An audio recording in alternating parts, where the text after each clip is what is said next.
Shabbat Shalom, family. Shabbat Shalom.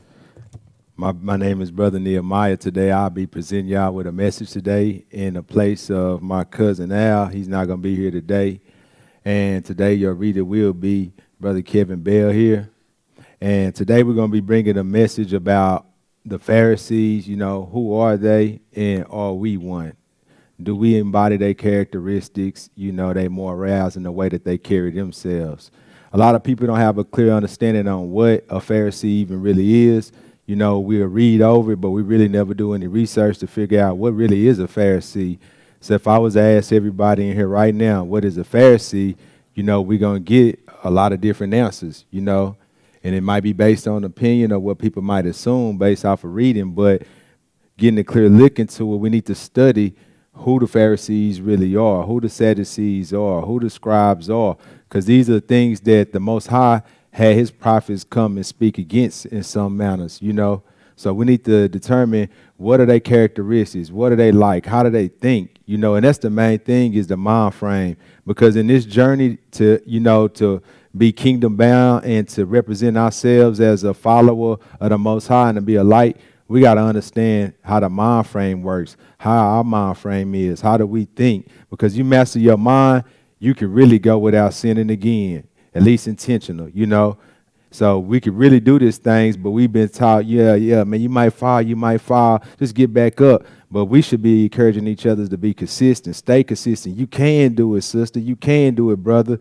You know, because Hamashiach or the Messiah did a lot of great things while he was on earth. And he said, you shall do greater things.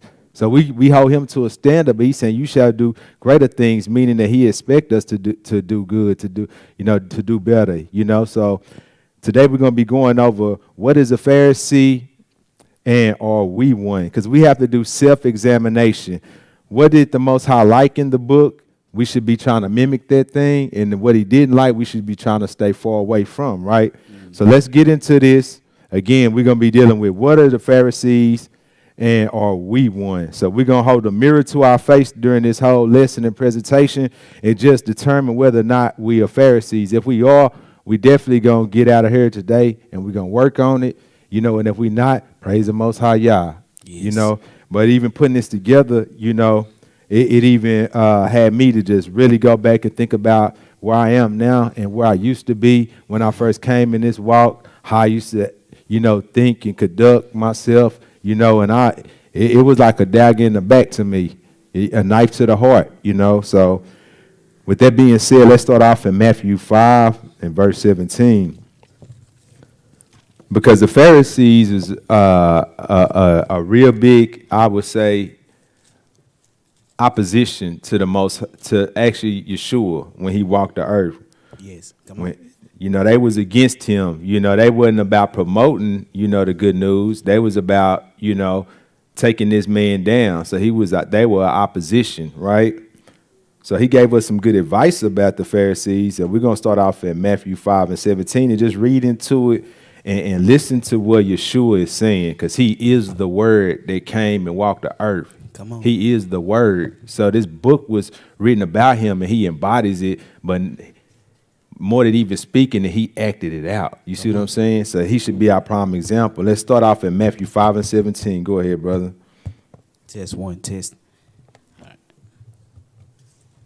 Think not that I am come to destroy the law or the prophets. So he's saying, I didn't come to destroy the law or the prophets. And this is besides the lesson, but it was actually two laws that were set in place. You have an eternal law, which was created from Genesis that the Most High wanted the whole world to follow. Then there was another law that was implemented, due to people's sins and was also a witness against them. So start at 17 again and read that. Think not that I am come to destroy the law or the prophets. I am come not to destroy, but to fulfill. Right, he came to fulfill what was written about him. Keep going. 18. For verily I say unto you, till heaven and earth pass, one jot or one tittle shall in no wise pass from the law, till all be fulfilled. Until all be fulfilled, and it was a certain time. Keep going. Whosoever therefore shall break one of these least commandments, and shall teach men so, he shall be called the least in the kingdom of heaven. But whosoever shall do and teach them, the same shall be called great in the kingdom of heaven.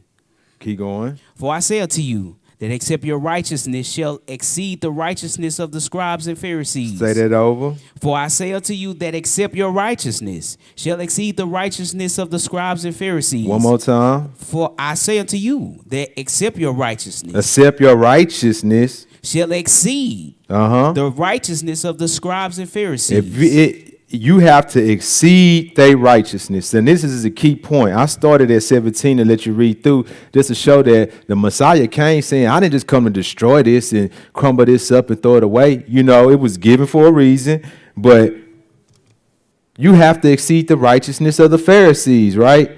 And the Pharisees were master teachers of the law. They went to school for this. They learned these things.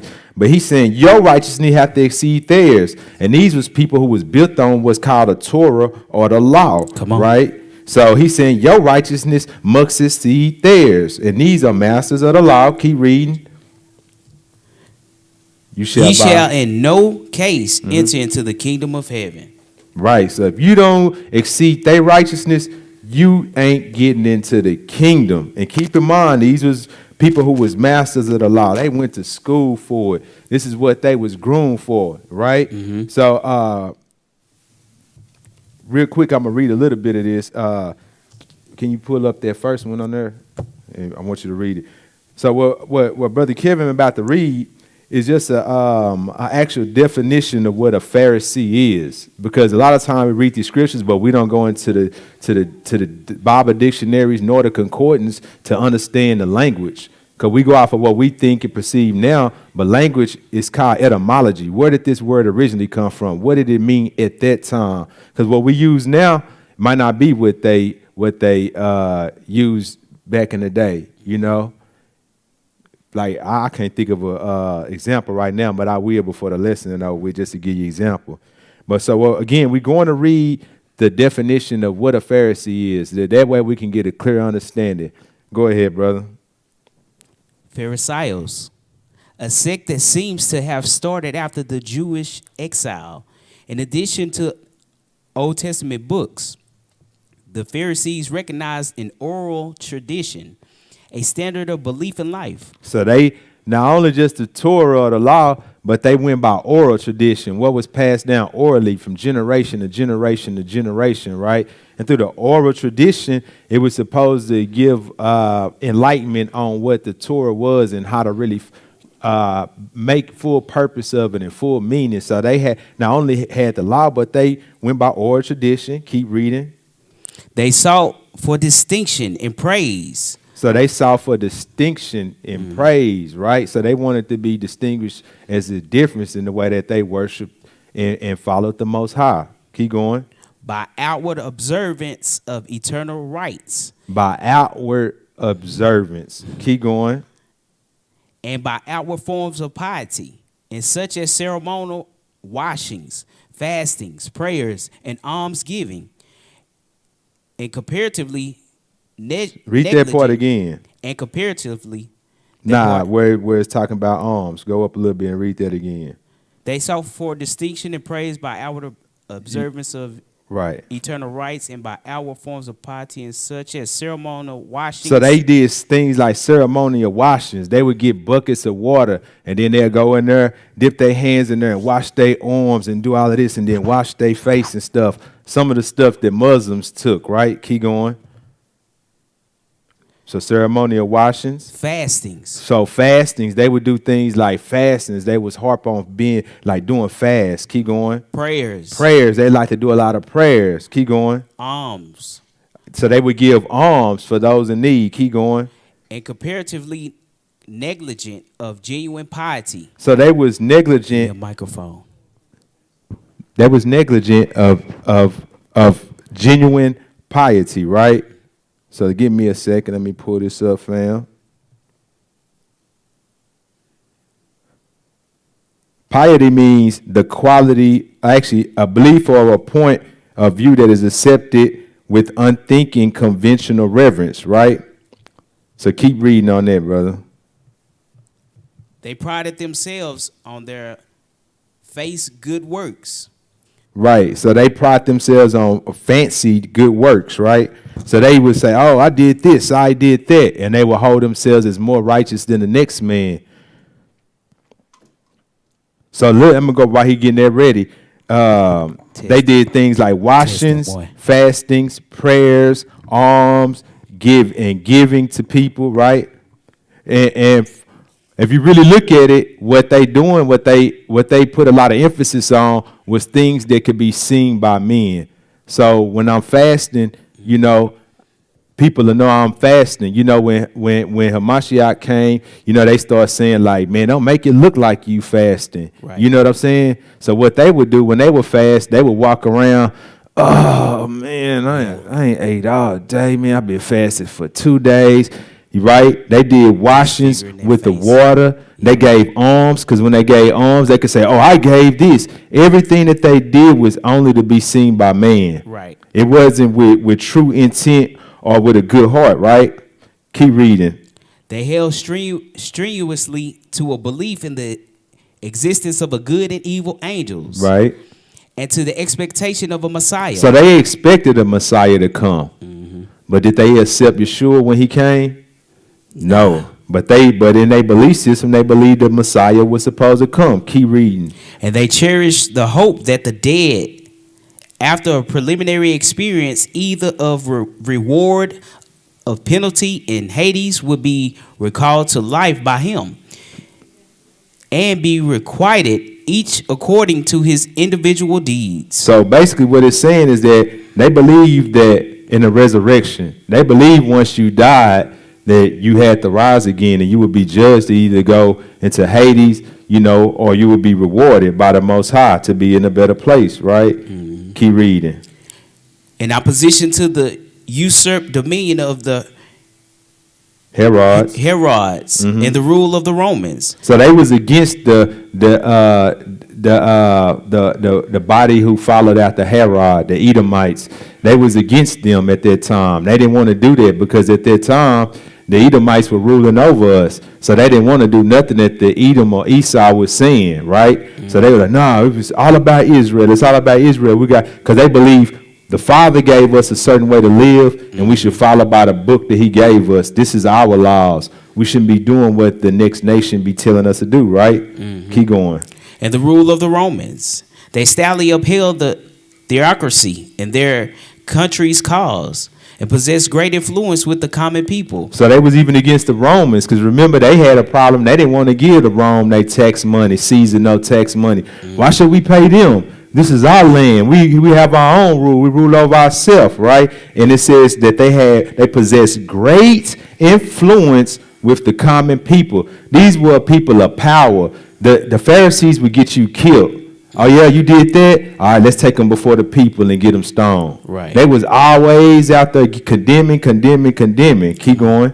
According to Josephus, which is a historian, Josephus, keep reading. They number more than 6,000. It was 6,000 of them at that time. Keep going. They were bitter enemies of Yeshua and his cause. So they hated Yeshua. Mm-hmm. The man who, because they always said the law, the law, the law, the law, the law, the law. The same thing that they wanted to get Yeshua killed, saying he wasn't trying to catch him up on, that they supposed to keep. They didn't recognize that that was him, right. And they opposed him. They hated him. Keep going.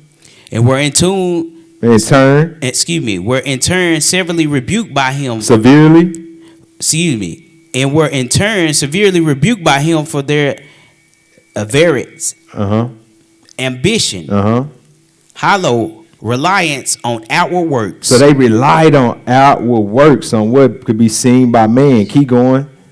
And the affection of piety in order to gain popularity. So they was all about making moves that made themselves look good, that put themselves in higher positions and stuff, right? Right. And then the Bible tells us we supposed to be humble. We don't want to sit at the chief seats. Let somebody vote for us or put us in that seat. But we shouldn't be looking for just I want to be in the top seat at the table. But this is what these people was about: the high position, the power, having the favor of the people, so that they could use it in their own favor, which was a lot of time malicious and out of wickedness, right? Right.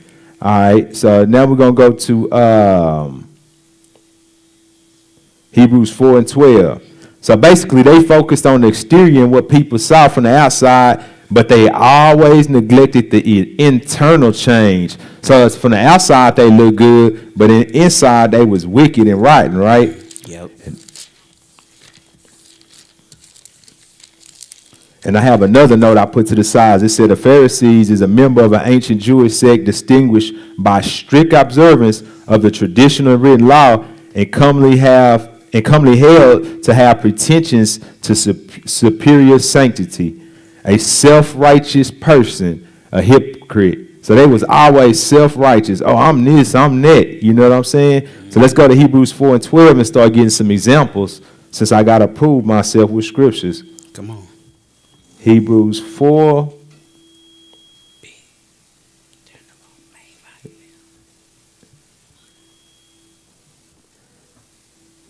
Hebrews 4. And we're going to hit verse 12. And keep in mind, family, let's keep in mind, let's go through this and let's examine ourselves and let's see if we are a Pharisee. Do we have any similarities? If we do, we need to break them, right? Again, this was a dagger in my back and a knife in my heart when I had to examine myself. You know, when I started kind of studying this a few months back, right? Come on. All right, so Hebrews 4:12. Let's go ahead and hit that. For the word of God is quick and powerful, and sharper than any two-edged sword, piercing even to the dividing asunder of soul and spirit, and of the joints and marrow, and is a discerner of the thoughts and intents of the heart. Right. So this word, it's going to expose everything, right? Right. So people, we can come to the Shabbat, we can keep the high holy days. You know, we could dress in a certain manner, we could do all of that, and we could try to put on that act that we righteous, right? Come on. which is what the Pharisees did. Come on. But what happened and how do we conduct ourselves when we lead this Shabbat class? Behind closed doors and we think ain't nobody looking. Come on. How is we really acting? Come on. We got to be honest with ourselves. Is we gonna really cut the mustard when it's time, to really be judged by the Most High? Is he gonna say, "Well job, my servant, Good. my daughter or my son," or is he gonna, "Hey man, I never knew you. Yeah, my son don't approve of you. I seen him to be an example." Mm-hmm. But see, what you was doing, you was comparing yourself to Tony and Rebecca over there. And you thought because they was in them streets bad that you had it made. Man, I keep the Shabbat, man. I ate pork and ate. But then you still wicked. Still, you know what I'm saying? We got to be real with ourselves. And this word is going to expose everything. Because it's going to tear everything apart, right? It's going to expose everything. Proverbs 19 and 21. Because we really got to examine ourselves, man. We can't play no games with ourselves. We got to learn to really love ourselves. Stop liking the world and love ourselves and the Most High and our brethren, man. Come on. That's the problem, because even people in the so-called truth still don't got true love. They still wicked. They still don't do their brothers and sisters they would want to be done. Come on. A lot of words wouldn't be living the lips of people. You see what I'm saying?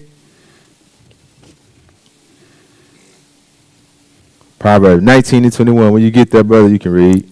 There are many devices in a man's heart.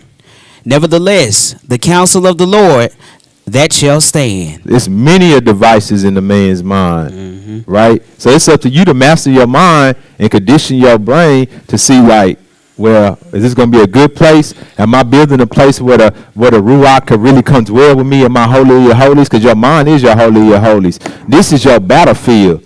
Nothing else matter but your mind. You gotta guard this thing with your life. You know what I'm saying? If it's something that ain't right, you got to sacrifice that at your life, You got to cut that hand off, pluck that eye out, so that you can keep your mind in a good space. You master this mind, this walk will become way more easier.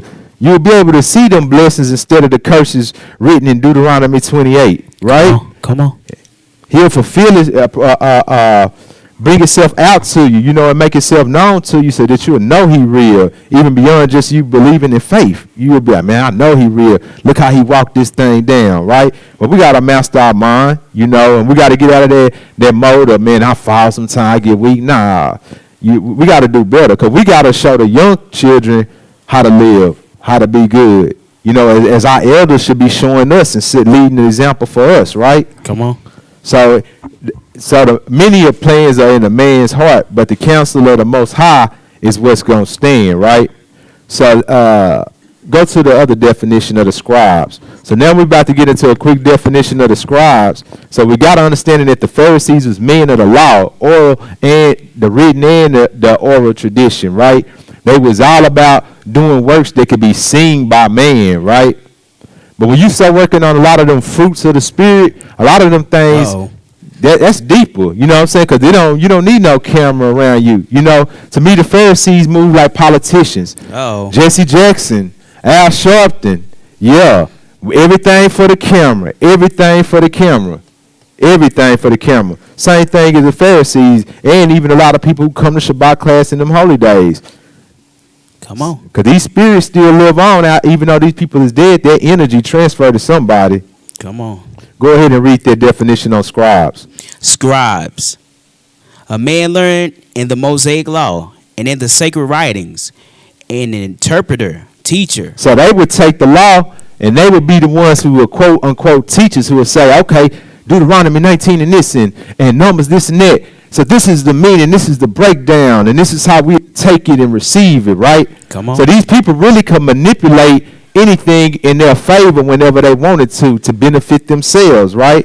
So let's say a man learned in the Mosaic law and in sacred writings. He was an interpreter and a teacher. Keep reading. Scribes examined the more difficult and subtle questions of the law. So when people had difficulties, they would come to these scribes and expect a good answer. Okay, this is really what it's meaning, right? Keep going. Added to the Mosaic law, decisions of various kinds thought to elucidate its meaning and scope. So what they would do, like I just said, they would twist the laws to benefit themselves, So whatever they did, yeah, it say this, but this is really what it means. Right. So that it'll benefit them, right? And we got teachers right now in Israel who do the same thing, who do things for their lust. You see what I'm saying? Come on. They hard on the women from their lust. The Bible says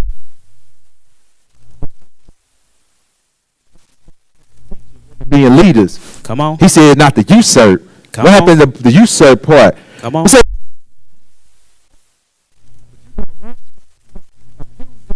to those who don't know, and they gonna come in and you gonna make them twice as worse as before they even knew the so-called truth, right? Come on. Keep reading. Come on. And did this to the detriment of religion. See, they changed it and created their own religion with this. They took away the pure religion and then they started making their own manly doctrine. Keep reading. Since the advice of men skilled in the law was needed in the examination in the causes and the solution of difficult questions, they were enrolled in the Sanhedrin. So they were now in the Sanhedrin because they were supposed to be masters of the law. The Sanhedrin is where you went to when you was baptized. They made judgment on people. Right. So these is wicked men twisting scriptures, and they is ruling over the position to whether a man should die or live. How could this be? Come on. Keep reading. And are mentioned in connection with the priests and elders of the people. So, all right, man. So they got the priests. They got the power. They could call life or death on you. And they connected with all these people. And these people was abusing their power and position to better themselves and didn't care if it hurt others. So the wickedness has already been here. And it's just continuing. It's just continuing to go on, right? So it says again, since the advice of the men skilled in the laws was needed in the examination and the causes and solution of the difficult questions, they were enrolled in the Sanhedrin so that they could judge and are mentioned in connection with the priests and the elders of the people, right? So these are things that they had. Them and the Pharisees had positions of power, right? And these both were people who were at the necks of Hamashiach. Also the Sadducees, right? Come on. Right? Let's go to Luke 18, and we're going to read verses 9 through 14.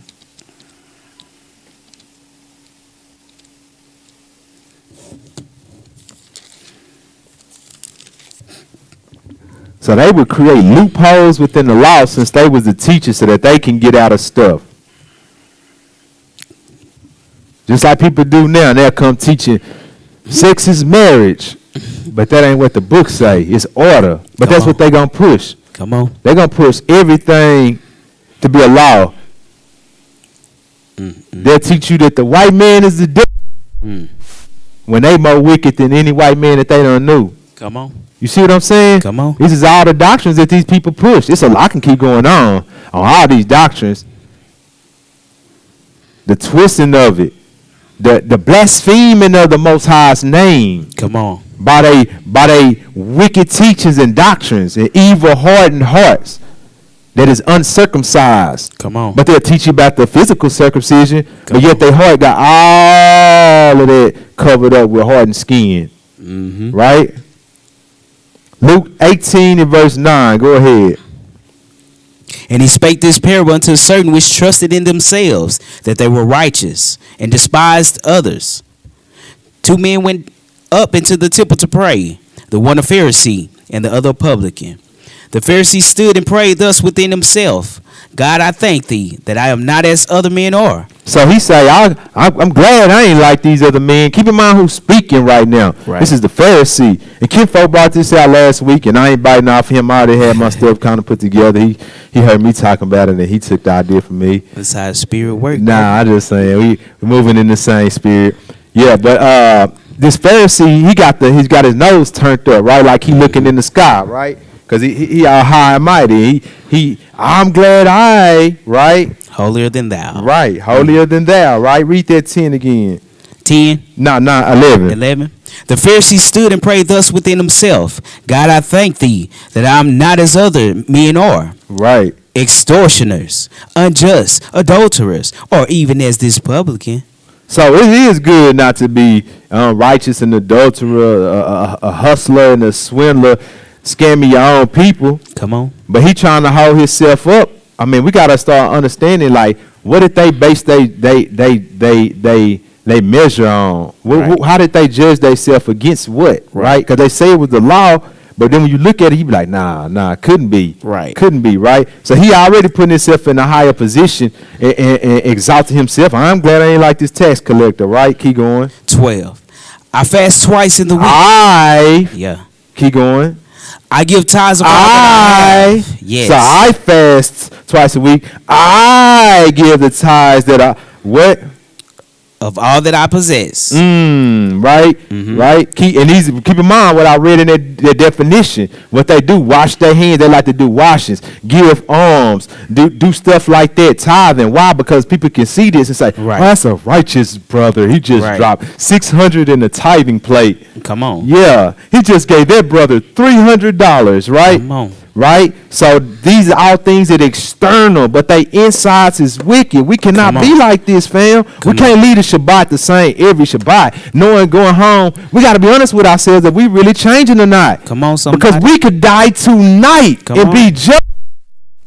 This ain't no game. None for the young people or the elderly. This is serious talk, bro. So if I could see it, that hey man, bro, you should be further along in the spirit than what you is now.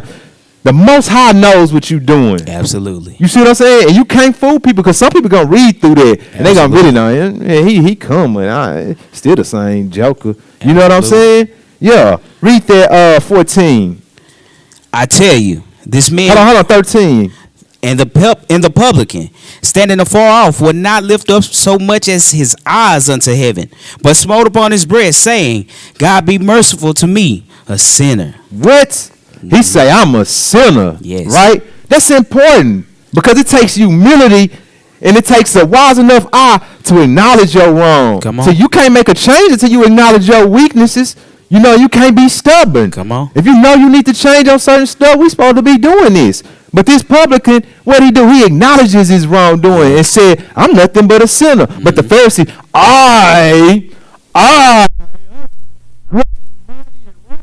yeah. Right? Yeah. He holding himself up. He don't have no humility, right? But this publican come through, he humble. He acknowledges his sin. Repent means to acknowledge your sin, then turn away from. You'll never be able to fully repent if you can't even acknowledge your sin. You're going to be walking around here blind, thinking that you can see. You can see in the physical, but your third eye, that spiritual eye, is blind. Come on. So every time you look in the mirror, you think, oh, man, I'm looking better and better every day. But in the Most High's eyes, you looking like more and more like a demon every day. Come on. Every day, right? Because you ain't doing no better. Now I'm mad because I keep blessing you with another day to live, and you keep continuing in ignorance. I could have gave anybody this word besides you. Come on. I know people who are mentally impaired, who not fully there. The world would call them retarded, and they keep this book better than people with their whole brain. Come on. They genuinely do things out of their heart and make it change. Oh, I stopped doing this now because of this. They barely can function in the mental capacity, and our minds is fully developed, and we able to use them, and we not making the changes that we need to make. And that's sad. Come on. That is sad. Come on. Right? Go ahead and read 14. I tell you, this man went down to his house justified rather than the other.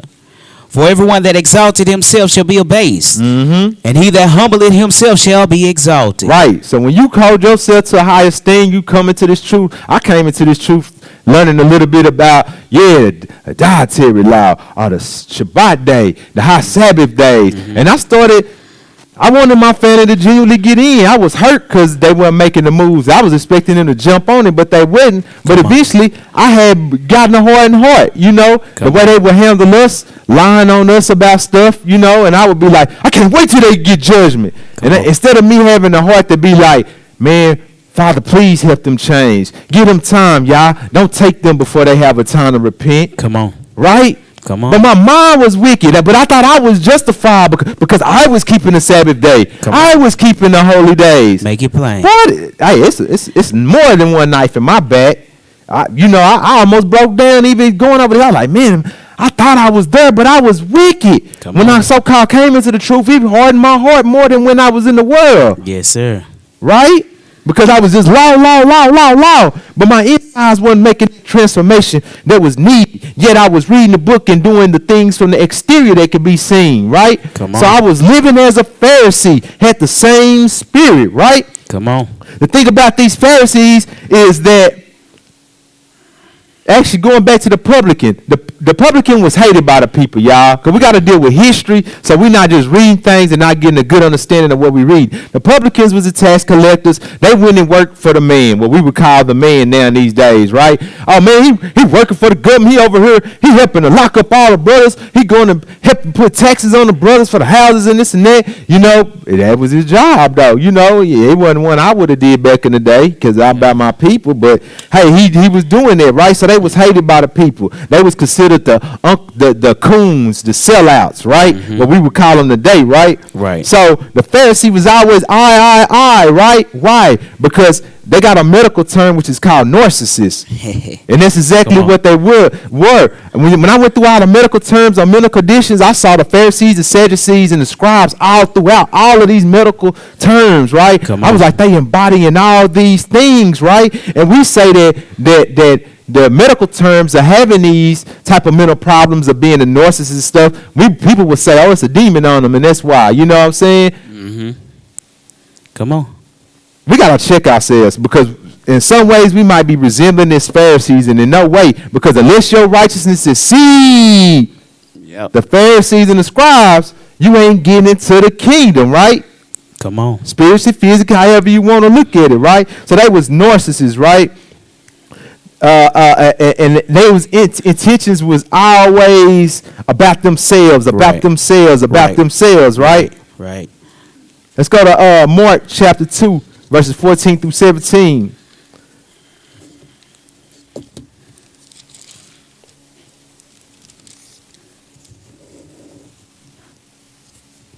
Said 14 through 17. Yeah, but see, the publican himself, he acknowledged his sin. He was humble, right? So now the Most High can deal with him, right? Yes, sir. He could build them up. So you humbled yourself, brought yourself down. Now I will lift you up so that the glory comes into me, right? Come on. Right?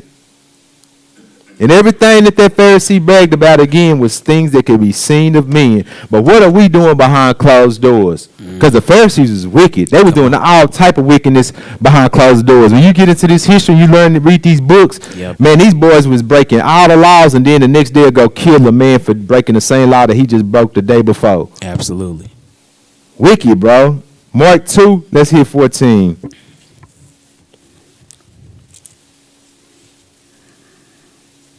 Go ahead. And as he passed by, he saw Levi the son of Alphaeus sitting at the receipt of custom, and said unto him, Follow me. And he arose and followed him. And it came to pass that Yeshua sat at meat in his house. Many publicans and sinners sat also together with Yeshua and his disciples, for there were many, and they followed him. So at this house, you see tax collectors and sinners is there with him, right? And many had followed him, right? So he amongst the people who the Pharisees, Sadducees, and scribes would look down on, right? Right. Keep going. 16.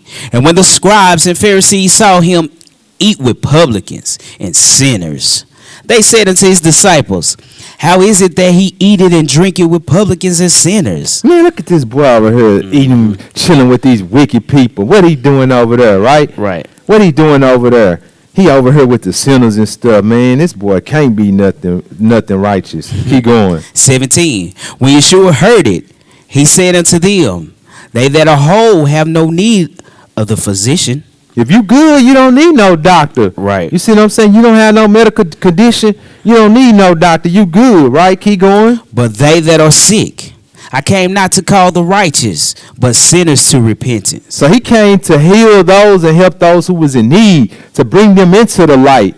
But see, this was the job of the Pharisees, Absolutely. the Sadducees, and also the scribes. The work that they were supposed to be doing that the Most High gave them, this is what he coming to do. Because y'all dropped the ball. Right. I needed you to play your role in this position, in this body. Right. But you didn't do it, so the body's sick. Right. So I got to come heal the body, right? Right. Matthew 12, and we're going to read verses 1 through 8. So they always going off appearance, or what does it seem like the Messiah is doing? Well, he doing what you should be doing. If you would have been doing this, I wouldn't even have to come do this stuff. You see what I'm saying? I'm going to go help those that's in need. I ain't gonna be like y'all and just be around who ones who got to like mine. We do this, we do that. So right. we stick together. Nah, man, we got to get out here, man. Man, we need to get in these streets, bro. Spread this word. Show the light of the Most High. Let it be to the point where they see us, they see the Most High every time. You know what I'm saying? Let's feed them. Let's clothe them. Help the oppressed, the widow, the fatherless. You know what I'm saying? But all these things were getting neglected because those who were supposed to be fulfilling the roles and the duties was not doing it, right? Matthew 12, verses 1 through 8. Let's see here. Go ahead, brother. Matthew 12 and 1. At that time, Yeshua went on the Sabbath day through the corn, and his disciples were hungered, and began to pluck the ears of corn to eat. So they hungry, fam. Mm-hmm. So they trying to eat, right? Keep going. But when the Pharisees saw it, they said unto him, Behold thy disciples, do they which is not lawful to do upon the Sabbath day? Mm-hmm. I want somebody to participate tonight. Right. Who always went around accusing people? One man in particular, who I've been around since Genesis. He always is trying to accuse somebody. Anybody? Help him out, kid. Say it again. Yep. Yeah, you're right. Satan always seeking to accuse. That's to me, it seems like they share the same spirit. Absolutely. Always accusing. You know, and then when you come into this walk, you'll start doing it to other people. Like, it's judgment. Like, oh, look at them eating on that pork. Look at this and that. Yeah, hey, man. You know what, man? We ain't really supposed to be doing this, but it's a difference between trying to reach somebody and teach somebody and condemning them, judging on them. You know what I'm saying? Unrighteous judgment. We're allowed to judge, but righteous judgment, not unrighteous. We did it more in a condemning manner. Right. You know what I'm saying? And then you will end up holding your nose up and not even knowing it, right? And being like these Pharisees. So read that 2 again. But when the Pharisees saw it, they said unto him, Behold, thy disciples do that which is not lawful to do upon the Sabbath day. So now we got to see what they said. They doing what is not lawful. Is that even in the law? Is it in the law? No. Now remember when we read in that definition that they would twist the scriptures to their benefit. Right. When we read the definition, right, of the scribes, right, and the Pharisees. So they twisted the scripture to benefit themselves. So they saying it's unlawful to be doing this. There's nowhere in the law to say, man, he can't eat. This man is hungry. You see what I'm saying? I can't feed a homeless man out here on the streets because it's the Sabbath. Right. Come on. That's dumb. Now going back to me, I got a lot of knives in my back off this lesson. Right. I'm gonna give y'all a story about me. On the Sabbath day, one Sabbath day, me and the brother was coming back from evangelizing. Right. We in Dallas. It was a big festival. We was right by the state. What is that? The little fairgrounds. Right. We walking back home. A lady car break down in the middle of the street. She in the turning lane. She asking for help. And she's like, can you help? And we like, man, it's the Sabbath, man. We can't help you.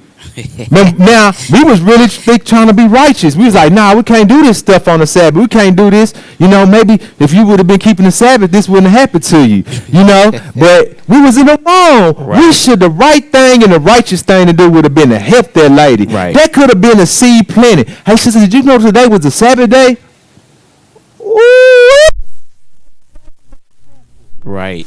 They're turning your head against a sister at that, and we were supposed to be men of Yah? Right. Come on, man. But we were new in the walk. We didn't understand it because we was law. This is why we can't get tripped up to where the law take away your heart. Yeah. The only thing that the Most High want to be flesh of you is your heart. Right. Everything else with the flesh should be given up. Right. And then we should be fruitful, and multiply upon those fruits. Now, again, it was out of my ignorance. I intended to do good by the Most High. I was thinking I was going to be condemned by him by not helping the lady. Right. But I hadn't grown in spirit, which is what the law is supposed to do. That schoolmaster is supposed to help you grow into spirit to where it ain't just reading the book. This is naturally coming. Come on. The love of my brothers and my sisters, right? So we gotta. That's the story on me, right? Mm-hmm. I did those things in ignorance. Go ahead and hit 3. But he said unto them, have you not read what David did when he was a hungered, and they that were with him? Right, what he do? How he entered into the house of God, and did eat the showbread, right, which was not lawful for him to eat, right, neither for them that were with him, man, but only for the priests. So David did this. Y'all supposed to be the masters of the law. Remember the definitions we went over.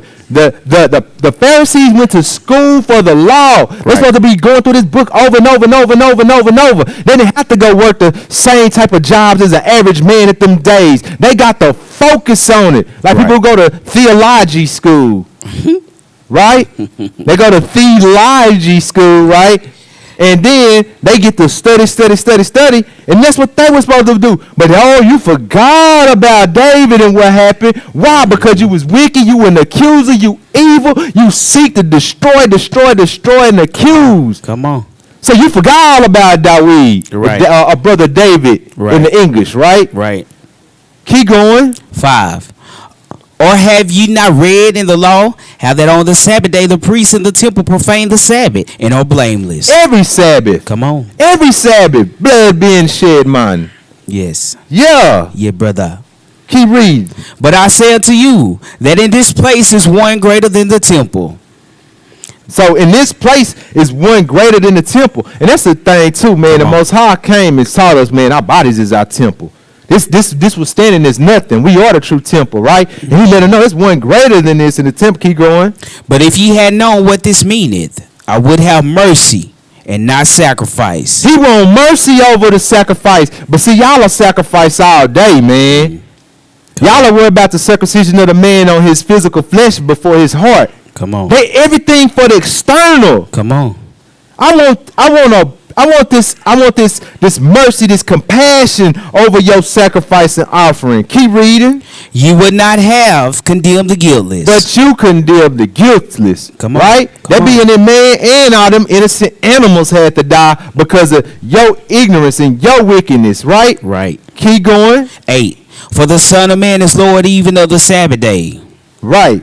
So he's the master of our Shabbat. Right? And he came to show even a deeper meaning and aspect of the Shabbat versus what they was even just thinking. Okay, we gather together, we go to the assembly, and we sing our songs, we hear a lesson and go home. That's the problem with our people today, because the same spirit is on us, man. No change, no growth spiritually. You see what I'm saying? Right. You've been in the walk all this time, and you still can't walk a person across the simplest things. Because you ain't really dedicated to the walk. Yeah. It's becoming a custom. Rituals. A ritual. Yeah. You see what I'm saying? Because there's no growth. You see what I'm saying? And there is a problem. Deuteronomy 23 and 25. Because they said it was a law against, man, somebody hungry. You going to let them starve, bro? You evil, man. How you going to let somebody go bad like that, man? That's just wicked. It's against the law, boy. Mm-hmm. Where in the law do it say you gotta wash your hands before you eat? It's that. Right. You see what I'm saying? Right. They creating their own customs and their own righteousness. Come on. And they were merciless, right? Deuteronomy 23 and 25. Read that, brother. When thou comest into the standing corn of thy neighbor, then thou mayest pluck. Hold on, when you come into the what? Standing corn. Ain't this against the law? No, Keep reading.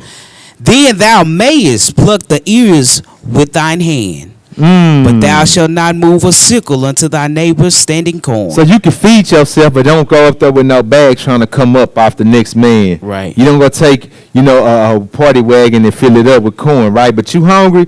He already established here, this is in the law, so that if somebody's in need or in hunger, they will be taken care of. Because that's what the law is supposed to be of, life. Right. Not death. Right. Death. Right. They forgot the life aspects and they focused on the death. Sacrifice this, sacrifice that. You see what I'm saying? It was death, but never life. You see what I'm saying? So this is a law that was established to help those who were hungry. But then they say, well, ain't it against the law, this and that, and they don't even wash their hands and all of this. Man, just on the most minute, ignorant things, right? And that's how our brothers is on these corners now. They harping on the stuff that ain't gonna really transform a man. Come on. You see what I'm saying? Teach me that I'm Israel, please. But what comes after that, so that I can be deemed worthy of the Most High to receive the inheritance. Come on. Not so I could come up here with my fringes and my ZZs. I was ZZ's family. I was ZZ's. But this don't make me righteous. It don't make me no righteous no more than the man who ain't never don't know what a ZZ is. Come on. If I ain't walking where the internal is being seen by the Most High, and he able to say that resembles me. Absolutely. Looking down on you, I see that this word you have manifested my spirit within you, right? The Pharisees knew the law, went to school for it, but they didn't keep it. They didn't live by it. They broke it. They killed the next man for breaking it. Yes.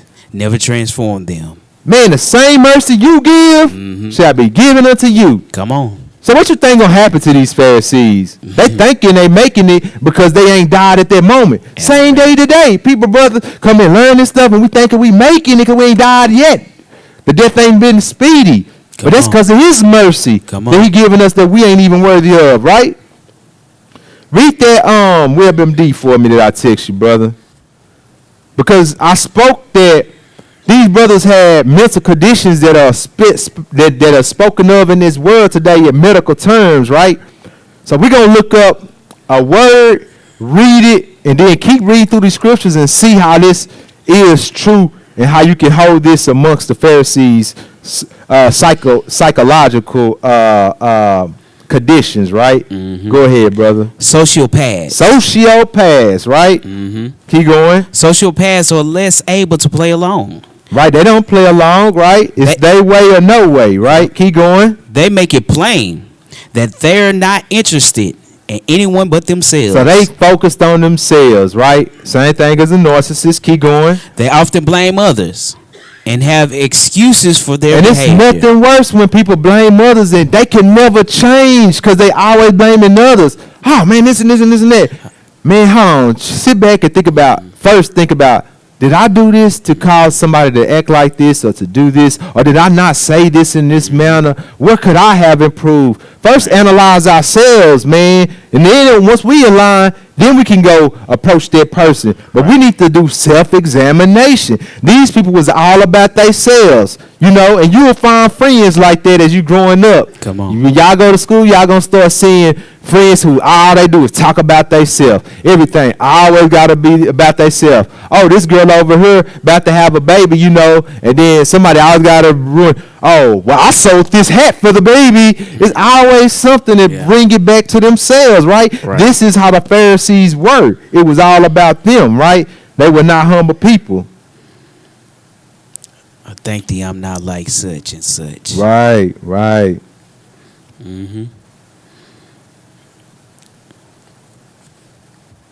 I think we're going back to Matthew 12, family.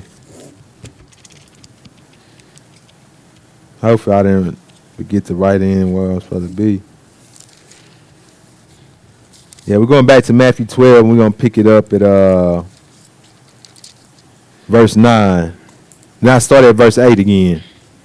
And you can go ahead when you get there. For the Son of Man is Lord even of the Sabbath day.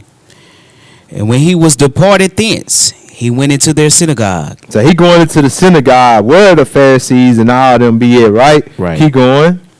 And behold, there was a man which had his hand withered. And they asked him, saying, is it lawful to heal on the Sabbath days?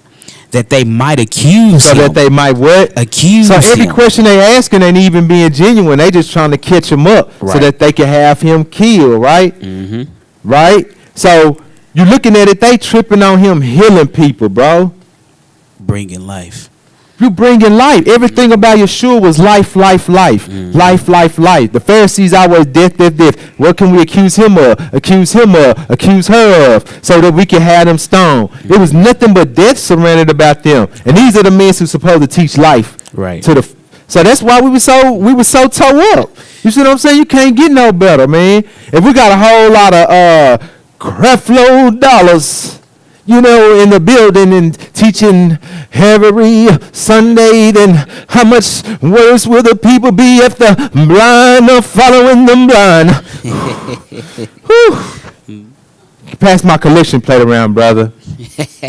Right? So if you got the blind leading the blind, they're both gonna fall into the ditch. Generation after generation will get worse and worse, more corrupt. We see this today. We way worse now in 2021 than we were in the 80s. Then we was worse in the 90s than we were in the 80s. Then we continue to get worse and worse and worse, right? Right. What verse we at? 11. 11, hit that. And he said unto them, what man shall there be among you that shall have one sheep, and if it fall into a pit on the Sabbath day, will he not lay hold on it and lift it out? So they was saying it was basically saying it's a sin to hit on a Sabbath day. Right. And if you got a sheep, you gonna take care of your sheep and get it out. So why can't help your brethren? Right. You don't love your brethren more than your sheep, right? So keep going. 12. How much then is a man better than a sheep? Wherefore it is lawful to do well on the Sabbath day. So they asking him questions to have him stumble up. Right. But see, the thing is, Yeshua know what everybody done did, right? So he already knowing that they done had a time or two where they done had to do something like save a sheep. So now I want you to remember when you had to do this, Pharisee. And so if you think that they should be judged, so shall you. Right. You see what I'm saying? Yep. If you thinking I should be judged for healing, so shall you. And even worse, because I'm here trying to help a brethren and not no animal, right? Right. Go ahead. 13. Then said he to the man, stretch forth thine hand. Yeah. And he stretched it forth. And it was restored whole like as the other. Right. I'm healing them anyway. And what you got to do about it? I'm still going to heal them, right? 14. Then the Pharisees went out and held a council against him, how they might destroy him. So they went out, they grouping up, man. They coming into doing teamwork to try to kill him. Man, they coming up with plots. Man, I'm telling you, Satan don't sleep, man. They coming together to seek it to destroy him. They don't even have a cause. And I'm gonna bring that scripture up. They don't even have a cause to be having an out or a fight with this man, right? Come on. Let's go to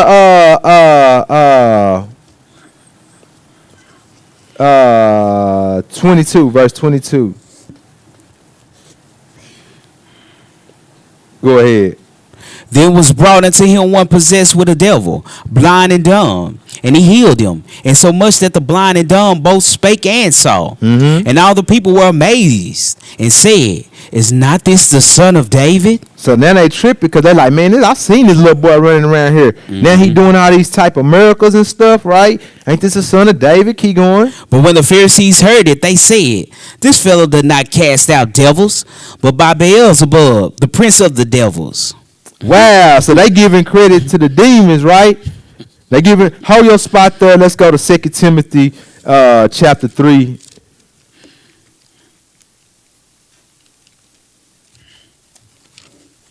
Sorry for talking loud, man. I'm getting kind of passionate. Come on with it.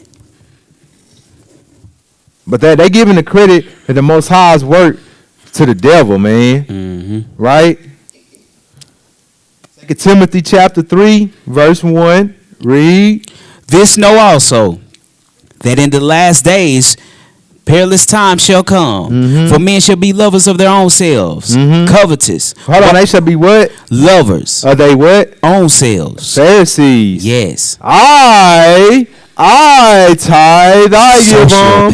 Sociopaths. Yes. Narcissists. Come on. You see what I'm saying? So they lovers of themselves. Keep going. Covetous. Boasters. Right? Oh, they boast. I see how they keep coming up all in this one verse. I do this. I keep going. Proud. Woo!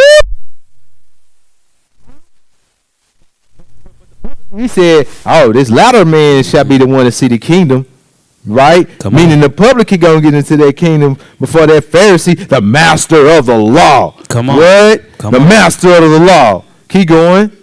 Blasphemers. Man, when did he just, man, they just blaspheme, boy. I'm telling you everything. They doing this. Keep going. Disobedient to parents. Oh, man, and they did give bad advice on how to treat your family, too. Your parents, didn't they? They did. Do you remember how it go? Can you paraphrase it? He said, if he give him a gift, he had the ability to treat him harshly. Man, but the Bible didn't say that. It said honor your mother and father. Right. The Pharisees is messed up all the way around. Because the Messiah came to undo the wickedness that was done and to restore that what? The eternal law that was supposed to be established in Genesis. Come on. That law of life. Come on. Right? Keep reading.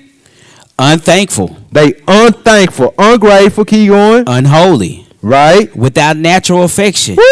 Ooh, man, my brother gonna starve to death today because I'm gonna make it against the law. I'm gonna twist these scriptures. Boy, I wish that corn. Ooh, as soon as that corn hit his lip, I'm taking him before the Sanhedrin. You'll die to death. Yep. Right? Keep going. Truce breakers. Ooh, man, no truce, man. You know, and the peacemaker shall inherit the kingdom. Come but on. they don't got it, man. They create conflict. Keep going. False accusers. They are false accusers. Keep going. Incontinent. Fierce. Despisers of those that are good. Man, they hate those. Hamashiach was good, right? They bear false witness on this man, trying to bring him down. Keep going. Traitors. Heady. High-minded.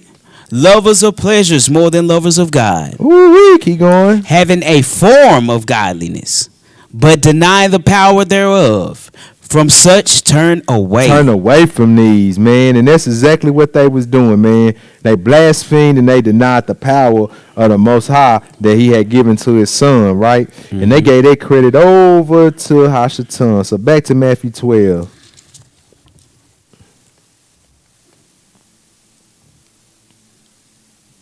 I believe we at verse 25. Matthew 12 and 25. Go ahead. And Yeshua knew their thoughts. He knew their minds, right? Yes. Because when we started reading earlier, we talked about what the word do, right? You know, the word it's gonna always know your thoughts. It's gonna tear apart everything and sever everything so that it can get a clear sight on what your mind is. That's what they said the word did. And Hamashiach was the walking word, right? And that's what he doing. He know their thoughts. Keep going. And said unto them, every kingdom divided against itself is brought to desolation. Man. And every city or house divided against itself shall not stand. And if Satan cast out Satan, he is divided against himself. How shall then his kingdom stand? If Satan was doing this, why would he do that? If we trying to build a brick, bro, a house, why would I go, and put the first brick down, the cornerstone, and then go lay another one, but then pick up the cornerstone I had put down before then? Right. It'll never get done. Everything gonna be in vain, right? So why is you giving this credit to Hashatan or the one called Satan, right? Now, just keep going. Read verse 27. Yeah. And if I by Beelzebub cast out devils, by whom do your children cast them? Woo! Come on. Who your children casting them out with then, right? Keep going. Therefore, they shall be your judges. Keep going. But if I cast out devils by the Spirit of God, then the kingdom of God is come unto you. So he telling you, man, straight up. So you're going to have to answer this question. I just asked you a question. So if I'm casting them out of demons, who's your children doing it then? You know what I'm saying? And if I do it by the Most High's power, then the what? The kingdom of God is come unto you. Wow. And people sleep on that. That's a deeper meaning within that verse itself. Come on. Keep going. 29. Or else, how can one enter into a strong man's house and spoil his goods, except he first bind the strong man? Right. And then he will spoil his house. Right. Keep going. He that is not with me is against me, and he that gathereth not with me scattereth abroad. Keep going. Wherefore I say unto you, all manner of sin and blasphemy shall be forgiven unto man. But the blasphemy against the Holy Ghost shall not be forgiven unto man. So the whole time they trying to bring him down, I want y'all to realize through all these books, when they trying to bring down Hamashiach, everything they doing is they point the finger, but all the other ones point back. So every rock that they throw is boomeranging and then coming back and hitting themselves. So by them trying to condemn him, it's being a witness to the Most High and showing their wickedness. So they gonna be judged off of this stuff, right? Come on. Right? Come on. What we at? Verse 32. What? We at verse 32.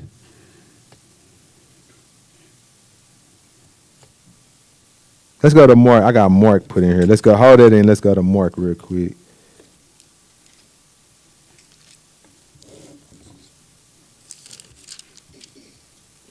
Mark 3. 28.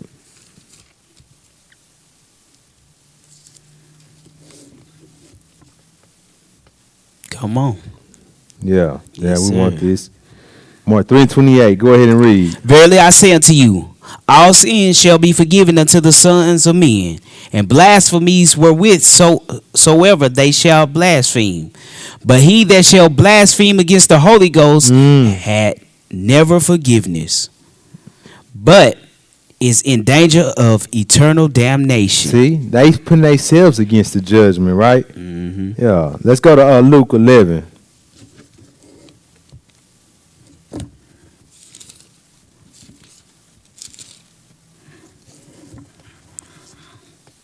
They trying to kill the Messiah, but they digging their own grave with all their wicked actions. The accusers, right?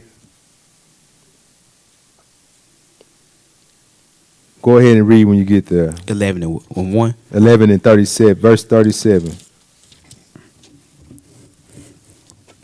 And as he spake, a certain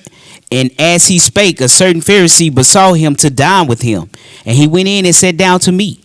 And when the Pharisee saw it, he marveled that he had not first washed before dinner. So now they tripping off the hands washing, right? Any little dumb thing, bro. This man doing all this good work, and you tripping off of washing of the hands. Keep going. And the Lord said unto him, now do ye, Pharisee, make clean the outside of a cup and the platter, but your inward part is full of ravening and wickedness. Keep going. Ye fools, did not he that made that which is without make that which is within also? Keep going. But rather give alms of such things as ye have, and behold, all things are clean unto you. So basically, these people tripping off of washing of the hands, right? They'll say, I'm tired of washing my hands, all of that, but still, they wicked inside. And this is what this walk can do to you. It can make you so judgmental to where you accusing people and you missing the whole point, and you really in the face of judgment because he holding you to a higher esteem. Because I talk to you every Shabbat. You're supposed to be hearing this word every Shabbat, but you still ain't activating upon it. So you in more of a judgment than them because they don't even know. Right.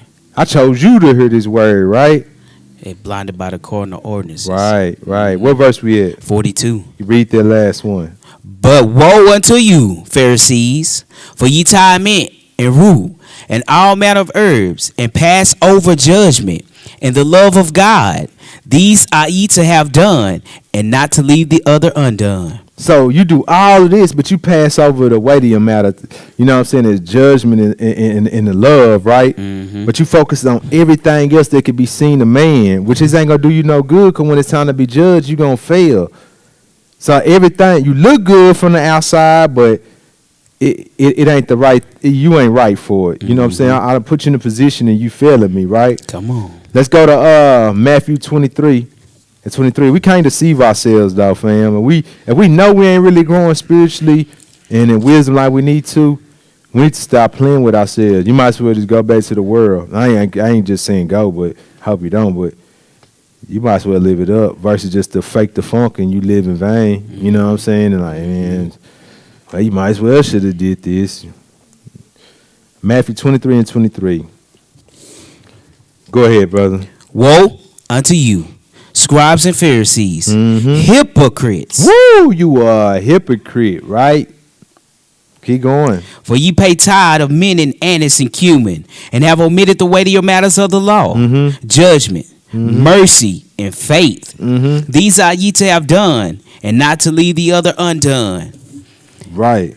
So these are things that they should have been doing. And that's why I went there, because I like how you say they hypocrites. Right. Because that's important. Are we hypocrites?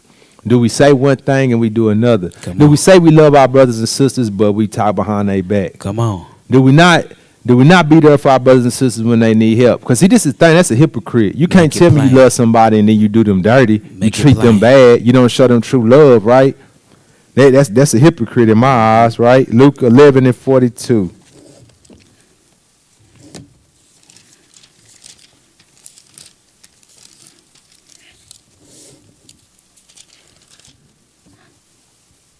How do you talk about your brothers and sisters when they ain't around?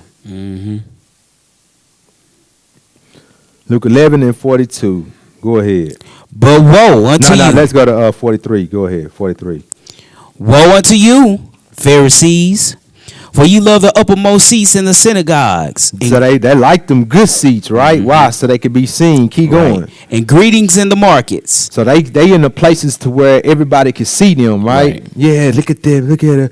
Look at brother Yakuman. You know what I'm saying? Yeah, he in the chief seats. They like to be seen, right? Of men. Oh, they're not worried about how the Most High is looking at them, but it's always about men, right? And you could be distracted by how you want people to perceive you to where you're not even putting in the full work so that the Most High can say, "Oh man, job well done." Come on, right? So it means nothing if he's not saying job well done. Keep reading. 44.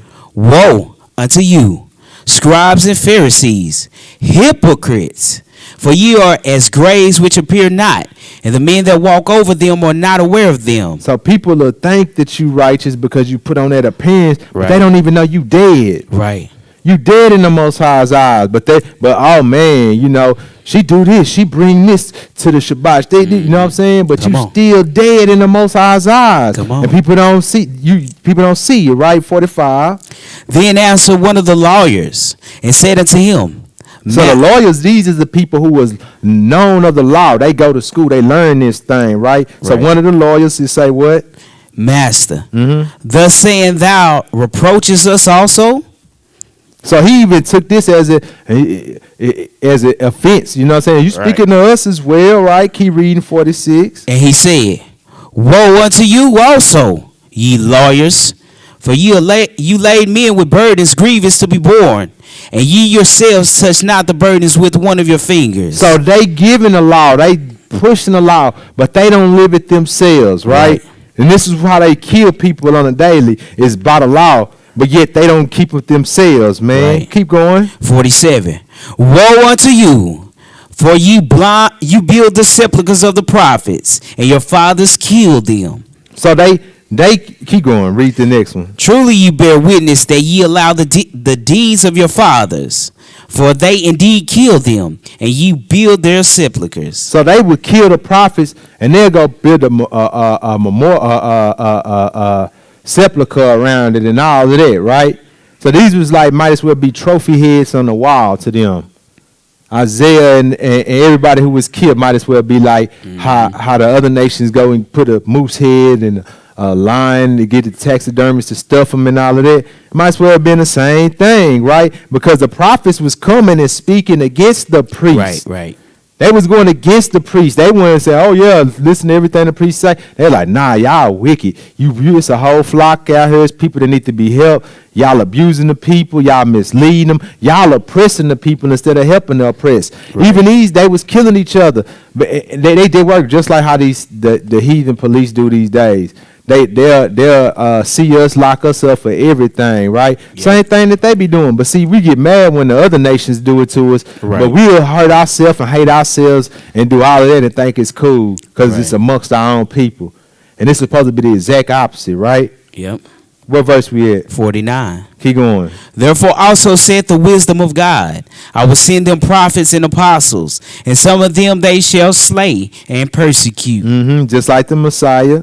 that the blood of all the prophets which were shed from the foundation of the world may be required of this generation. Of what generation? This That's generation. important too, Al, Yes. like that. He'll like, yeah, keep going. From the blood of Abel unto the blood of Zacharias, which perished between the altar and the temple. Verily I say unto you, it shall be required So of this generation. right, of this generation, right? See, keep going. Woe unto you, lawyers, To you masters of the Torah and the law, keep going. for ye have taken away the key of knowledge. Ye entered not in yourselves, and them that were entering in ye hindered. Because this law was really supposed to point to the true eternal life, the real love that we supposed to embody. But they took all away of the real teaching and the true, what the law was supposed to be used for, and they used it as a tool and a weapon to abuse the people, to kill them. And they took all the life and the love teaching out of it and made it harsh and a bondage, shackles. You see what I'm saying? That's why Hamashiach had to come set things straight. What verse we at? 53. Keep going. And as he said these things unto them, the scribes and the Pharisees began to urge him vehemently and to provoke him to speak of many things. Because they keep trying to ask him all these questions because they want to get him slipped up. But see, the Messiah was a real one. He didn't play no games. Keep in mind, this is in front of a lot of people every time they confront him. So he keep on. They trying to stump him up, but he killing them with his responses. He do, and the people watching this stuff. Right. So you got to keep in mind, this is what's happening. It's all these people around. They trying to come before Hamashiach is trip him up, and he keep answering it to where the gun being turned around and they shooting themselves in the foot. So what you think the people gonna start doing? Right. They gonna start looking at him and be like, these supposed to be the masters of the law, the Pharisees and the Sadducees. These are the masters of the law, and they can't get this guy. And, man, hold on, man, we got to re-examine this. Maybe this might be the Hamashiach, the real Messiah. Right. Because he sure ain't stumbled up yet. And they walk around looking dumb in the mud every time. Imagine how they face look every time them answers came. But they was trying to trip them up. So I want y'all to keep in mind to get a view of what's really going on. So they keep attacking them in front of the people and they shooting themselves in the foot. Verse 54. Lay away for him and speaking to catch something out of his mouth that they might accuse him. Like Hashatan. Want to accuse. Matthew 23.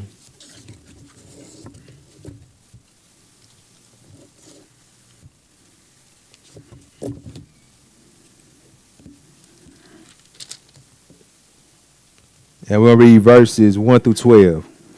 When you get there, brother, go ahead with verse 1. Then spake Yeshua to the multitude and to his disciples, saying, the scribes and the Pharisees sit in Moses' seat.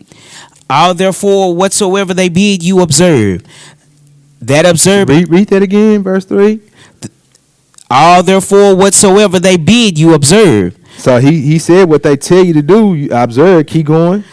That observe and do, but do not ye after their works, for they say and do not. So they gonna give you they gonna say this and that, and they was on point with the stuff that they was telling them, right? But they wouldn't do it themselves, because they are what? Hypocrites. Right? For they bind heavy burdens and grievous to be borne, and lay them on men's shoulders, but they themselves will not move them with one of their fingers.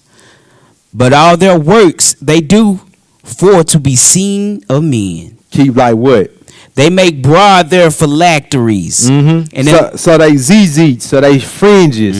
They probably had fringes that stop right above the floor, so they wouldn't drag, right? Keep going. And enlarge the borders of their garments, and love the uppermost rooms at feasts, and the chief seats in the synagogues, and greetings in the markets, and to be called of men, Rabbi, Rabbi. Right, and Rabbi mean master. Keep going. But be not ye called Rabbi, for one is your master, even Christ, and all your brethren. So they want to be called master and this, master teacher and this and that, because they narcissists. It's all about them instead of the Most High. They supposed to lead the people to the Father, but they make it about themselves. Keep reading. And call no man your father upon the earth, for one is your Father. That's right. Which is in heaven. That's where you go. Neither be ye called masters, for one is your master, even Christ. Go ahead. Going. Yeah. But he that is greatest among you shall be your servant. So the greatest among you shall be your servant. Keep going. And whosoever shall exalt himself shall be abased, and he that shall humble himself shall be exalted. So they was always wanting to be the man in the power, the man who was looked up to. Oh, you're so smart. This and that. Oh, I got this position. I got that. But he telling you, man, the servant was going to be looked at as the greatest, right? Yeshua was the real master, but he came and served everyone, right? So he was humble. These people was not humble. They was high. They was mighty, right? They was attention seekers, right? They was full of the works of the flesh. But the Messiah came to teach the law of life, to have fruits of the Spirit, right? Because that's what Most High's works is, the fruits of the Spirit. Let's go to Matthew 21.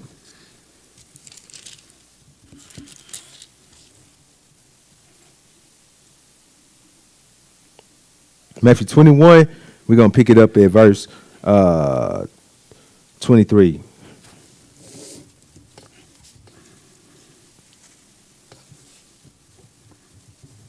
Go ahead. And when he was come into the temple, the chief priests and the elders of the people came unto him as he was teaching, and said, By what authority doest thou these things? And who gave thee this authority? So who gave you the power to do this, say all this stuff and do the things that you're doing? Keep going. And Yeshua answered and said unto them, I also will ask you one thing, which if ye tell me, I and likewise will tell you by what authority I do these things. So I'm going to ask you a question too, and if you answer this, then I'll tell you. Keep going.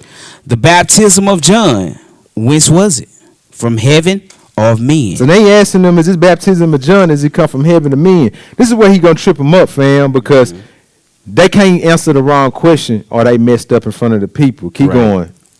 And they reasoned with themselves. They had to gather together. What we going to say, y'all? What we going to say? What we going to say? Keep going. Saying, if we say this, yo, from heaven, uh-huh, he will say unto us, why did ye not then believe him? So if we say, man, this came from heaven, they're going to be like, well, why you don't believe me then? I'm the Messiah, right? So they already know. This is wicked. This real wicked. Keep going.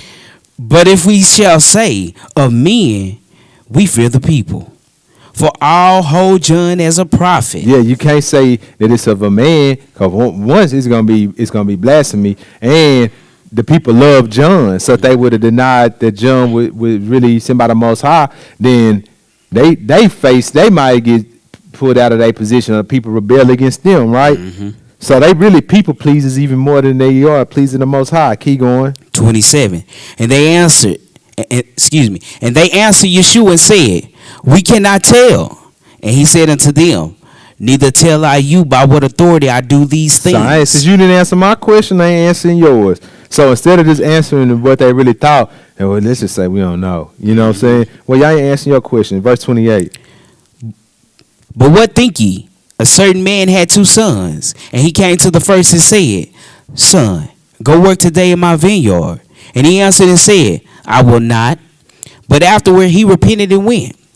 And he came to the second and said likewise. And he answered and said, I go, sir, and went not. Whither of them twain did the will of his father? They say unto him, the first. Yeshua said unto them, verily I say unto you, that the publicans and the harlots go into the kingdom of God before you. Man. So the whores and the publicans are gonna get into the kingdom before you do, right? Let's go Isaiah 5. Hold your place there. We're gonna go to Isaiah 5 and read verses 1 through 7. Mm-hmm. So they hold themselves up to a high esteem, high standard. I'm more righteous than you. He telling him, man, the ones that y'all look at the lowest, these the ones that's gonna get in before you. Them sinners I was eating with at that table, when you was talking about they eating with the sinners, yeah, they getting in the kingdom, but you ain't. They slamming the door in your face when you not. Mm-hmm. All right, Isaiah 5, chapter 5, verse 1. Go ahead. Now will I sing to my well-beloved the song of my beloved, touching his vineyard. My well-beloved had a vineyard in a very fruitful hill, and he fenced it, and gathered out the stones thereof, and planted it with the choicest vine, and built a tower in the midst of it, and also made a winepress therein. And he looked that it should bring forth grapes, and it brought forth wild grapes. Right, because see, these Pharisees supposed to be the ones who keep him. They supposed to play husbandmen and keep the grapes growing good and fruitful and in order, right? But everything going downhill under their power, right? It was only right that the Messiah came and reestablished the order of Melchizedek, right? Because under they authority, everything going bad. The vineyard is Israel. They supposed to keep Israel as the vineyard. Verse 3. And now, O inhabitants of Jerusalem and men of Judah, judge, I pray you, betwixt me and my vineyard. What could have been done more to my vineyard that I have not done? What else more can I do? I gave everything that was the best. Keep going. Wherefore, when I looked that it should bring forth grapes, brought it forth wild grapes. And now go to, I will tell you what I will do to my vineyard. I will take away the hedge thereof, and it shall be eaten up, and break down the wall thereof, and it shall be trodden down. And I will lay it waste. It shall not be pruned nor digged. but there shall come up briars and thorns. I will also command the clouds that they rain no rain upon it. One more verse. For the vineyard of the Lord of hosts is the house of Israel, Yeah. and the men of Judah his pleasant plant. And he looked for judgment, but behold, He looked for what? judgment. Man, keep going. But behold, oppression. That's what they did, oppress the people and didn't have the mercy, righteous judgment, things of that nature. Keep going. For righteousness, but beheld a cry. Man, so they were supposed to keep the vineyard. Back to Matthew 21. They were supposed to keep the vineyard, but instead they let it grow wild, right? They even like judgment, because see what they would do would go hard on the people who might have needed some mercy, but then they friends that was in the wickedness, they would let them slide. Everything that we say we hated, that we don't like about the characteristics of the other nations is what they embodied. They learned that, though, all throughout the captivity and being around the other people. They picked up these ways, and then they mastered it and oppressed their own brethren, right? So instead of feeding them, they're going to let you be hungry because it's the Sabbath, bro. You got to starve. I know you ain't ate in 5 days, but if you made it that long, you'll make it another one. Go ahead, verse 34. And when the time of the fruit drew near, he sent his servants to the husbandmen, that they might receive the fruits of it. Hold on, now get that 33. My bad. Read 33. Hear another parable. There was a certain householder which planted a vineyard and hedged it round about, and digged a winepress in it, and built a tower, and let it out to husbandmen, and went into a far country. So this man, he leased it out to the other farmers, right? Which means letting other people rule over it, basically. Keep going. And when the time of the fruit drew near, he sent his servants to the husbandmen, that they might receive the fruits of it. And the husbandman took his servants, and beat one, and killed one, and stoned another. Again he sent other servants more than the first, and they did unto them likewise. But last of all he sent unto them his son, saying, They will reverence my son. But when the husbandmen saw the son, they said among themselves, This is the heir. Come, let us kill him, and let us seize on his inheritance. So they plotting on the Messiah. The other ones that he sent out before that to deal with the vineyard was the prophets and stuff, and they killed the prophets. Now the Messiah coming, they gonna kill him. 39.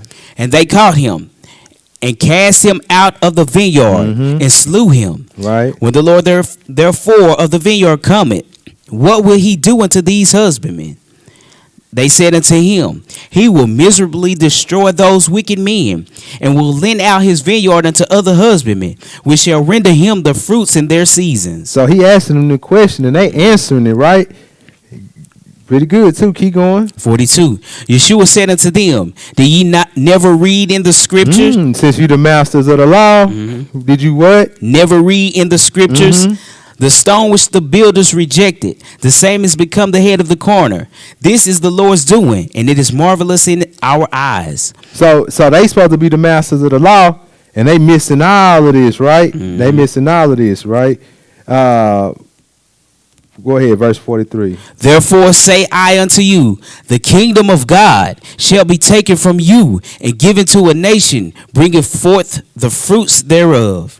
Keep going. And whosoever shall fall on this stone shall be broken, but on whomsoever it shall fall, it will grind him to powder. So you either take the Messiah in and you win, or you deny him and you die, right? Keep going, verse 45. And when the chief priests and Pharisees had heard these parables, they perceived that he spake of them. So they finally clicking in like, dang, this is against us. We done gave him some good answers, but we spoke against ourselves. Just how kind of like David did, remember? Right. When he had to speak against himself. Well, he needs to be done like this. Well, that was you, brother. Right. So they did the same thing, right? Read the last verse. But when they sought to lay hands on him, they feared the multitude, because they took him for a prophet. Right. So the people starting to respect him. Remember, fam, this has been happening before. All the people, so they starting to see that they keep getting shut down. So they like, this is really him. This is really a prophet. So now they really can't destroy him. So the more they try to destroy him, the more the people like him because it's backfiring. And then they really can't do nothing because the people are going to be on their head about it, right? Because they wanted to kill him, right? Yep. But the people starting to like him. They starting to gravitate to him and really look at him like the prophet now, right? So John, well, actually, I'm gonna cut that one out because that's too long. Let's go to we'll close it out. John 8, and we're gonna read verses 1 through 11. I didn't know I was up here this long. It's all good. I feel Al's spirit in me. My batteries ain't died though, y'all, so I'm doing better than him. John 8 and 11. I mean John 8 and 1 through 11, sorry. Salakia. John 8 and 1, go ahead. Yeshua went unto the Mount of Olives. Right. And early in the morning he came again into the temple, and all the people came unto him. And he sat down and taught them. So he teaching them. Keep going. And the scribes and Pharisees brought unto him a woman taken in adultery. And when they had set her in the midst, they said unto him, Master, this woman was taken in adultery in the very act. Now Moses in the law commanded us that such should be stoned. But what sayest thou? So they bringing the woman like, man, what we going to do to her? She caught in adultery, right? So she caught in adultery, right? Yep. They said she is caught in. That means somebody caught her doing something, right? Right. Let's go to Leviticus. Hold your spot there. Let's go to Leviticus 20 and 10 and read that. So they done brought the woman, and they like, because they always accuse, and that's all they do is accuse, bro. Right. Seeking death of people. Leviticus 20 and verse 10.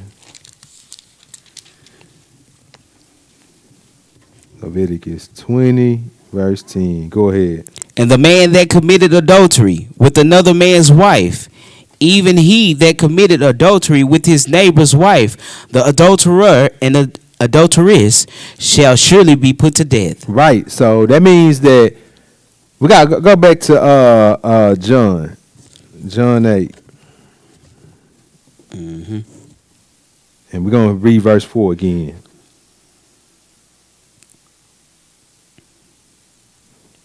Go ahead. They say unto him, Master, this woman was taken in adultery. So she was caught in adultery, man. So where the men at? Right. Where the man? Do Right. the whole thing of the law. Right. Don't do part of it. Right. And then you really start thinking about it, because I started contemplating, like, was they the ones who did it? Did they rape her or something? Or what happened? You know what I'm saying? How they going to catch some, but then this man get off, you know? But they was biased like that. When you read the history books, the Pharisees was all about money. Respect the It was person. just like politicians are today. I mean, you got the right amount of money, you get off, right? Go ahead with verse 5. Now Moses in the law commanded us that such should be stoned. But what sayest thou? Mm-hmm.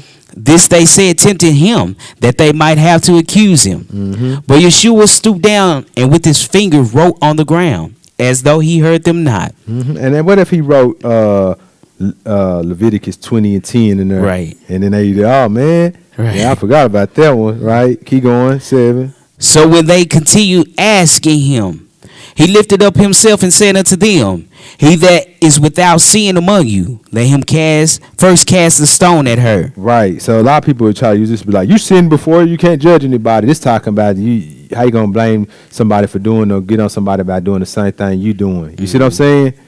So he even calling them adulterers right there. Keep going. And again he stooped down and wrote on the ground. Mm-hmm. And they which heard it, being convicted by their own conscience, Wow. So they seen it was convicted, right? Keep going. went out one by one, beginning at the eldest, even unto the last.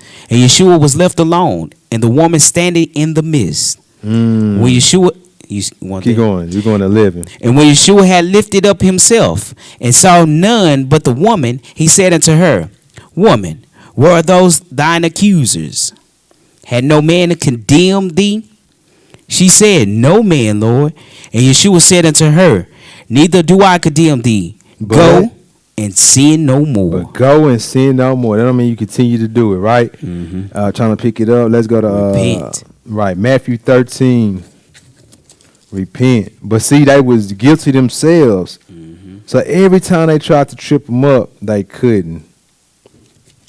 We can't be accusers. We can't be hypocrites. We can't be about ourselves, self. We can't say we love our brothers and we out here doing bad against them behind their back or whether in their face. We got to be living embodiment of this word and be an example. Matthew 13, verses 10 through 15. Go ahead, brother. And the disciples came and said unto him, Why speakest thou unto them in parables? And he answered and said unto them, Because it is given unto you to know the mysteries of the kingdom of heaven, but to them it is not given. It's not given to them, it's for you. That's why I speak to them in parables, right? Because they don't want to hear it no way. Keep going. For whosoever hath, to him shall be given, and he shall have more abundance. But whosoever had not, from him shall be taken away even that he had. Therefore speak I to them in parables, because they seeing see not, and hearing they hear not, neither do they understand. So they don't see nor hear. They see me standing here, but they can't recognize I'm the prophet. They see the miracles I'm doing, but they can't see that I'm the prophet. They hear the words that I speak that come from the Father, but they can't recognize that I'm the prophet. I tell them I come through the whole volume of the book, but they can't see nor hear it. So I'm gonna speak to them in their dark scenes. I'm gonna talk. I'm gonna talk at them without talking to them. You know.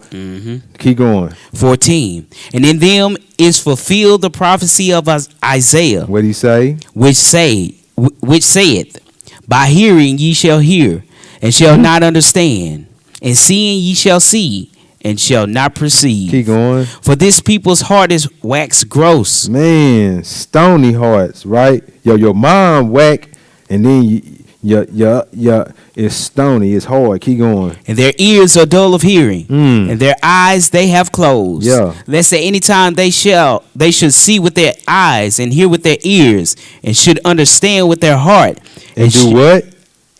Understand with their heart. And then what? Should be converted. Converted, right? Meaning you're gonna be turned back and be healed, right? You're gonna be healed by Hamashiach. Let's go to I'm gonna go to two more places. I'm trying to think I want to go. Let's go to John 3, 1 through 2. Because see, some of these Pharisees really believed in the Messiah. You got to keep in mind when we read in the notes, it said it was 6,000, around 6,000 of them. Right. A lot of them was really believing in the Messiah themselves, them Pharisees. So even within that sect, you start having disagreements and fallouts because, man, hold on, man. It's a couple people in there talking sense. Man, but did you see the miracle he did? How that man Ham came on with it? Man, you sure he not? Are you doubting it? Are you saying there's another God that he is? I'm not. I was just asking the question, right? Right. They scared to stand up. So let's go ahead and read John chapter 3, verses 1 through 2. Go ahead. There was a man of the Pharisees. Of the Pharisees, named what? Nicodemus, a ruler of the Jews. The same came to Yeshua by night. He came to him by night, just like how Saul did, right? By night when he did it. Why he come by night? Right. Because he don't want to be seen. Yeah. He don't want people to know he coming because he a Pharisee. Keep going. And said unto him, Rabbi. Who called the master too? Yeah. The term that the Pharisees be want to be called. Keep going. We know that thou art a teacher. We what? We know that thou art a teacher, come from God. Ooh. For no man can do these miracles that thou doest, except God be with him. So I just wanted to go there to show you some of these cats knew it. They knew who he was, right? Because everybody say, "Oh no." Nah, some of them was. Let's be real, honest with the scripture. Some of them did know. They was weak men, Let's go to 1 John chapter 3. I only got 20 more scriptures and then we'll be done.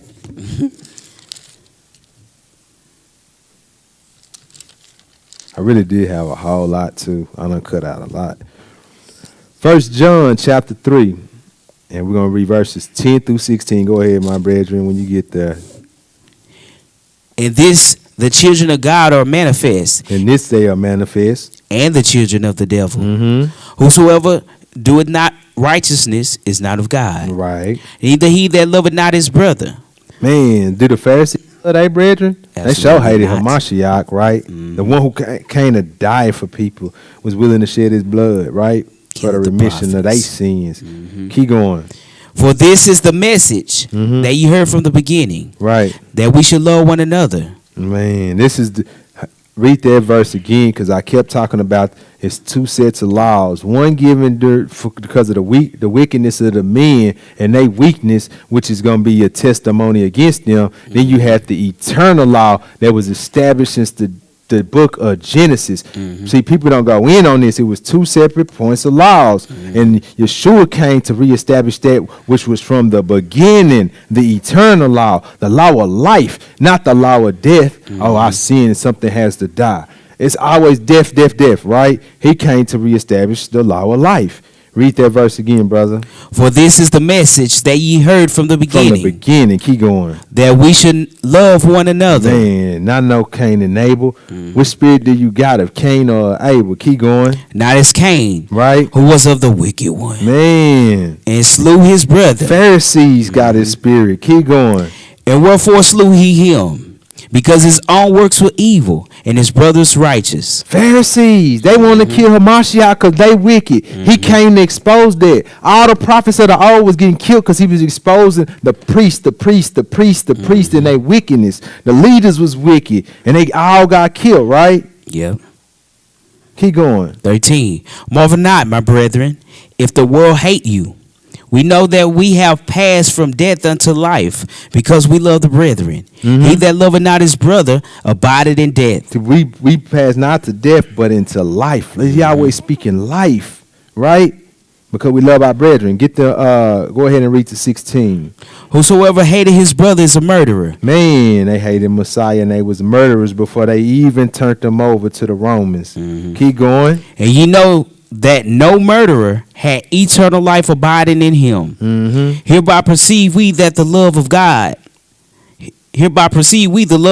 because he laid down his life for us. Man. And we ought to lay down our lives for the brethren. How can you give your life for your brethren when you backbite on them? Mm-hmm. You won't dare do it, bro. Mm-hmm. See, these are things we got to think about, because we think stuff is minute, right? And we got tomorrow to live, and then the day out, man, we don't know when we going to go. Let's get it right tonight, family. Get it right. Last spot, Matthew 5. I cut all the other scriptures out. And I was real tired before I came in here. Now I'm hyped. Mm-hmm.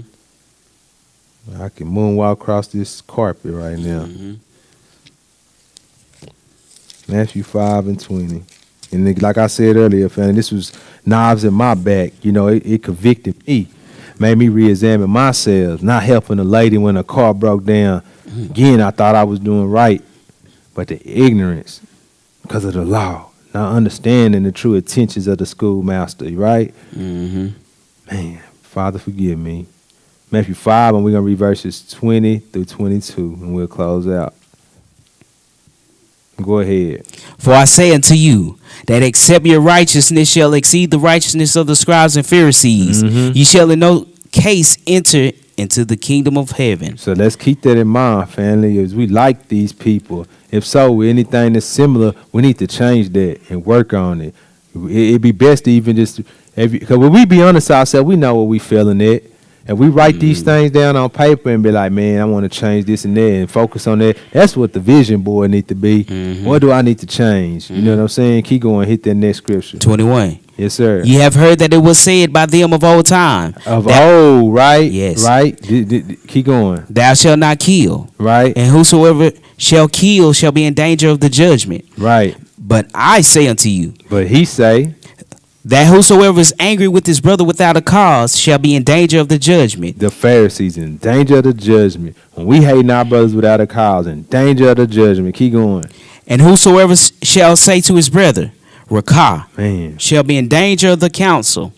But whosoever shall say, thou fool, shall be in danger of hellfire. Right. And then so we're going to be in danger of the judgment for hating our brothers for nothing, just like the Pharisees was. So if you keep reading down and you go through all the scriptures, you see when Hamashiach returned, he intensified what they said he was going to break, but he made it spiritual. Yes. He made you have to master your mind. Yes. You thought that to commit adultery, you had to physically lay with this woman, but Yes. now just thinking about it in your mind, you have done it. You Come thought on. you had to lay this man down physically to be murder. Now you just hate your brother with the cause you the same as a murderer. Come You on. see what I'm saying? So all these things he intensified, and he made you have to master your mind. Come Your on. holy of holies. Come on. So that Ruach could dwell in there. Come on. You see what I'm saying? The Ruach will not be there. You can fool yourself, though, because you're doing the external things, keeping the Shabbat like the Pharisees. You got your fringes on, or you keep the holy day. You don't eat pork no more, right?